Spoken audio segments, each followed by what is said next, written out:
the streets of Oshodi. Teresa proved them wrong. She started as a street hawker. Every day, she ran from trouble, area boys, police, and hunger. But Teresa was different.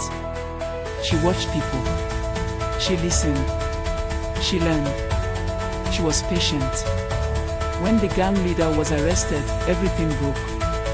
Groups started fighting. Blood was everywhere. Nobody was in control. Teresa stepped in. Not with violence, but with sense. She spoke to the small groups. She settled fights. She made deals. Slowly, they began to follow her. Soon, Oshodi had one ruler. They called her the Queen. Power and secrets. Teresa became powerful. She worked with important men, businessmen, police, and government officials.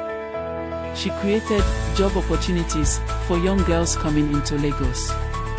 She promised them a better life. Some were sent to powerful men for private hookups. Some became close to rich politicians.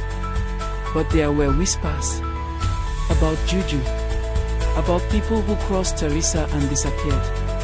Still, no one spoke. They were afraid. The night everything changed. One night, Teresa sat in her car, counting money. The message came.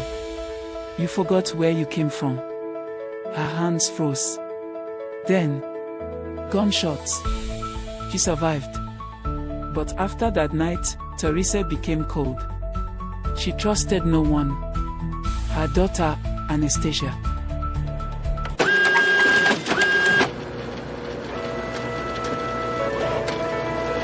Years later, Teresa had a daughter. Her name was Anastasia. But Teresa did not raise her with love. She raised her with control. She brought her into her world, teaching her power, secrets, and survival. Anastasia obeyed. But inside, she was breaking. She saw everything. The fear, the silence, the pain. One day, she found out she was pregnant. That night, she ran, escaped to Ondo. Anastasia ran far from Lagos, to Ondo State.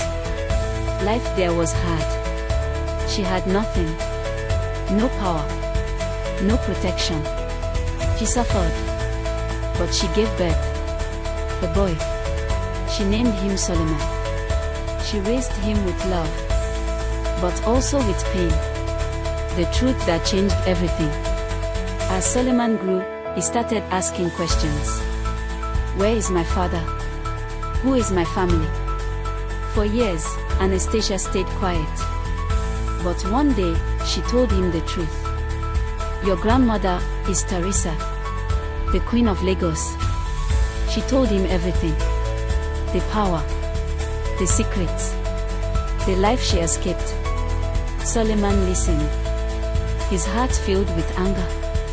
From that day, he hated the woman he had never met. Sometimes, he would say quietly, I wish he was gone. Loss.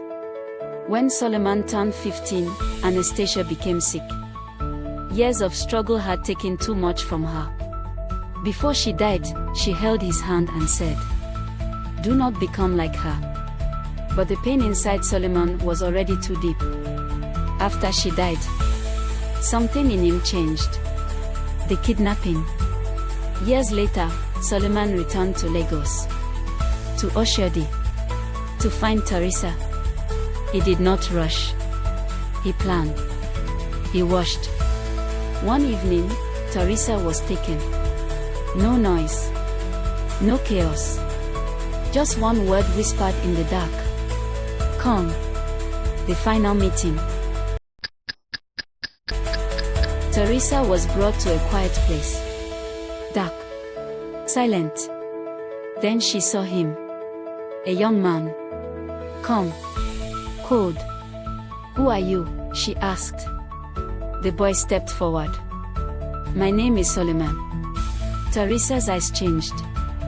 For the first time in years. Fear. Anastasia's son, she asked softly. He nodded. Silence filled the room.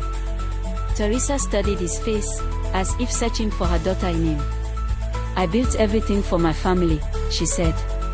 Solomon's voice was low. "You destroyed it." For a moment, Teresa said nothing. Then she spoke again, quieter now. "I did what I had to do to survive." Solomon stepped closer. His eyes filled with pain. "And we suffered for it." The end of the Queen.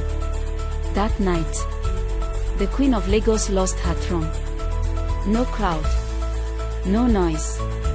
No empire. Just silence. And a grandson who came to collect what the past owed. Final line. In Lagos, power always comes with a price. And sometimes, it is your own blood that pays it.